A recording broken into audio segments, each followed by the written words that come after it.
अस्सलाम वालेकुम, welcome to B M academy. मैं हूं अब्दुर्रहमान यूसुफ़। आप देख रहे हैं B M academy YouTube channel. पिछली वीडियो में हमने जिक्र किया था is am are, was, were, has, have और हैड की।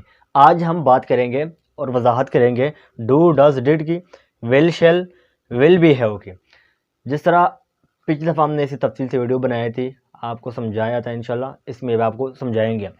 इज एम आर का यूज़ प्रेजेंट टेंस में, वाज वेर पास्ट में, हैज़ हैव प्रेजेंट में, हैड पास्ट में। इस तरह डू डज का यूज़ प्रेजेंट में और डिड का यूज़ पास्ट में किया जाता है। डज का use he, she, Zeeshan, third present singular subject के साथ, जबकि डू का यूज़ बाकी सब सब्जेक्ट के साथ किया जाता है। जबकि पास्ट में डिड का यूज़ सारे सब्जेक्ट के साथ किया जाता है। प्रेजेंट एंड डेफिनेट टेंस में डू और डज का यूज़ तब किया जाता है जब सेंटेंसेस नेगेटिव हो। एग्जाम्पल देखें, वो स्कूल नहीं जाता, he does not go to school. वो मेरे साथ नहीं खाती, she does not eat with me. मैं उसके साथ नहीं खेलता, I do not play with him. या आप मुझे नहीं जानते, you do not know me. हमेशा वर्ब किया जाता है, जिस तरह खाने को ईट, बताने को टेल और जानने को नो वगैरह वगैरह। इस तरह हमेशा negative present and definite negative sentences में डू और डज के साथ हमेशा वर्ब का फर्स्ट फॉर्म यूज़ किया जाता है। प्रेजेंट एंड डेफिनेट टेंस में इसके अलावा डू और डज का यूज़ किसी सेंटेंसेस में ज़ोर देने के लिए भी इस्तेमाल किया जाता है। एग्जाम्पल देखें, फ़र्ज़ कर मैं कहता हूँ कि वो जाता है या मैं जाता हूँ, तो ही डज गो।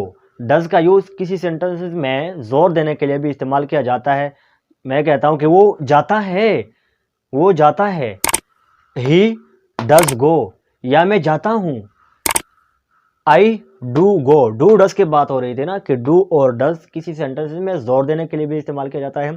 तो ही डज गो, वो जाता है। या मैं कहता हूँ मैं जाता हूँ, आई डू गो, मैं जाता हूँ। हम जीशान से रोज मिलते हैं, we do meet Zeeshan every day. We के बाद फौरन डू का इस्तेमाल, we do meet Zeeshan every day. इस तरह डू और डज का इस्तेमाल जोर देने के लिए, यानी हम जीशान से रोज मिलते हैं, we do meet Zeeshan every day. अब बात करते हैं डिड की। डिड का use past and definite tense में किया जाता है नेगेटिव सेंटेंसेस में, जैसा आया, उठा, बैठा, गया, खाया, पिया, भागा, दौड़ा। इसी तरह नेगेटिव सेंटेंसेस में पास्ट में किया जाता है इंडेफिनिट टेंस में। एग्जाम्पल देखें, he did not come to my home, वो मेरे घर नहीं आया। या मैं कहता हूँ कि वो मेरे साथ नहीं बैठी, she did not sit with me.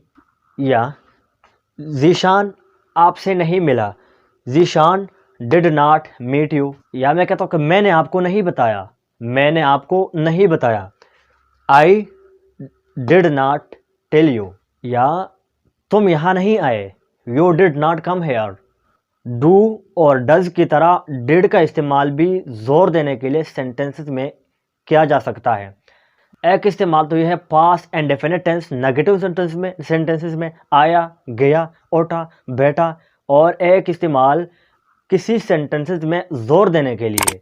Example, I did go there, मैं वहाँ गया। गया मतलब पास्ट में, जैसा आया, उठा, बैठा, गया पास्ट इंडेफिनिट टेंस में। और आई डिड गो देयर, मैं वहाँ गया। या Zeeshan did meet with Saeed, Zeeshan Saeed से मिला। अब आगे बढ़ते हैं और बात करेंगे विल और शेल की। विल और शेल फ्यूचर टेंस के लिए इस्तेमाल किया जाता है, गा, गे, गी। लेकिन पुराने ज़माने में शेल का इस्तेमाल भी विल के साथ ही होता था, लेकिन आजकल के ज़माने में शेल का इस्तेमाल शुड के साथ होता है। जिस तरह चाहिए, शुड का मतलब चाहिए, शेल का मतलब भी चाहिए। शेल का भी फ्यूचर से कोई वाबस्ता नहीं है। एग्जाम्पल देखते हैं, ही विल प्ले, वो खेलेगा। शी विल गो, वो जाएगी। आई विल गो, मैं जाऊंगा या हम आपसे मिलेंगे। We will meet you. या मैं कहता कि वो हमारे घर आएंगे, आएंगे जमा। दे मतलब दो या दो से ज़्यादा जमा के लिए इंग्लिश में दे का इस्तेमाल किया जाता है। They will come to our home, वो हमारे घर आएंगे। अब बात करेंगे शेल की। जिस तरह पहले मैंने बताया कि शेल और शुड की एक ही मीनिंग है। शुड का मतलब चाहिए और शेल का मतलब भी वही है कि चाहिए। एग्जांपल देखा क्या मुझे वहाँ जाना चाहिए, शेल आई गो देयर, या क्या मुझे खेलना चाहिए, शेल आई प्ले। दूसरे मीनिंग्स हैं जिस तरह मैं कहता हूँ कि शेल आई गो, क्या मैं जाऊँ, शेल आई ईट, क्या मैं खाऊँ, shall I play with him, क्या मैं उसके साथ खेलूँ, shall I sit with him, क्या मैं उसके साथ बैठूँ। इसके लिए फॉर्म्स में शेल का इस्तेमाल भी किया जाता है। He will be at home, वो घर पर होगा। She will be in school, वो स्कूल में होगी। या Zeeshan will be with Saeed, Zeeshan Saeed के साथ होगा। या I will be at shop, मैं दुकान पर होऊंगा। आप कल दुकान पर जो मैं दुकान पर होऊंगा। आई विल बी एट शॉप। तो विल बी का पहला सेंस होगा, होंगी या होंगे, होंगे या होऊंगा। दूसरा सेंस फ्यूचर कंटिन्यूअस टेंस में, जब सब्जेक्ट किसी काम को कर रहा होगा, यानी मैं कहता हूं कि वो खेल रहा होगा। ही will be playing at evening, वो शाम को खेल रहा होगा। या मैं कहता हूं कि मैं कल सुबह कराची जा रहा हूँगा। I will be going to Karachi tomorrow morning, मैं कल सुबह कराची जा रहा हूँगा। तो इस तरह विल बी का मतलब होगा, होंगी, होंगे। दूसरा मतलब कर रहा होगा, सो रहा होगा, खेल रहा होगा, पी रहा होगा, दौड़ रहा होगा, खेल रहा होगा। इस तरह विल हैव का भी दो मीनिंग्स है। पास होगा, जिस तरह यहाँ पे मैंने कहा कि हैज़ और हैव का मतलब पास, इस तरह हैव का मतलब भी पास और विल का मतलब गा, यानी पास होगा। विल बी का पहला सेंस होगा, होंगी, होंगे या होगा। दूसरा सेंस कर रहा होगा, सो रहा होगा, पी रहा होगा, जा रहा होगा, खेल रहा होगा, बैठ रहा होगा, सो रहा होगा। दूसरा सेंस है। इसी तरह विल और हैव का मतलब पास होगा। तो मसलन मैं कहता हूँ कि मेरे पास अगले साल गाड़ी होगी, या मेरे पास कल एक मोबाइल होगा। आपके पास एक कंप्यूटर होगा, उसके पास साइकिल होगी। इसी तरह उसके पास होगी। तो उसके लिए सेंटेंसेस में विल और हैव का इस्तेमाल किया जाता है। मेरे पास अगले साल एक गाड़ी होगी। I will have A car next year, या मैं कहता हूँ कि अप्रैल तक आपके पास अपना घर होगा। You will have your own house by April this year. दूसरा सेंस है फ्यूचर परफेक्ट पास्ट टेंस, जहाँ पर वर्ब का थर्ड फॉर्म का यूज़ किया जाता है, यानी सब्जेक्ट किसी काम को कर चुका होगा। सब्जेक्ट किसी काम को कर चुका होगा। उसे अगले साल गाड़ी मिल चुकी होगी। He will have got a car next year. He will have got a car next year. Got का मतलब गेट का मतलब मिलना, और गॉट वर्ब का थर्ड फॉर्म है, तो यहाँ पे थर्ड फॉर्म का यूज़ किया गया।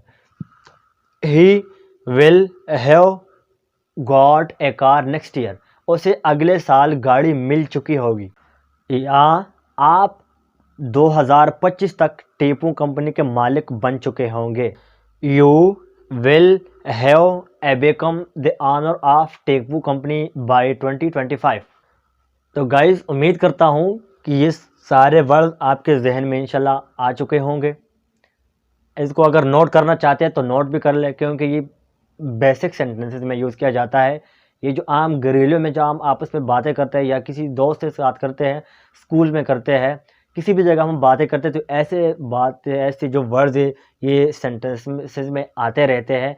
तो अगर आप इसको नोट करना चाहते हैं तो नोट कर लें, ये आपके बहुत काम आने वाले हैं। और इंशाल्लाह ये सारे वर्ड आपके सामने रखूँगा, आपके सामने तरतीब हुआ, आप इस तमाम जो जितने लफ्ज़ तमाम सब के बारे में आप समझेंगे। तो इंशाल्लाह ये यहाँ पे जितने भी वर्ड्स मैंने लेके आए, तकरीबन 80-90% ग्रामर आपके इसी वर्ड में कंप्लीट हो जाएगा।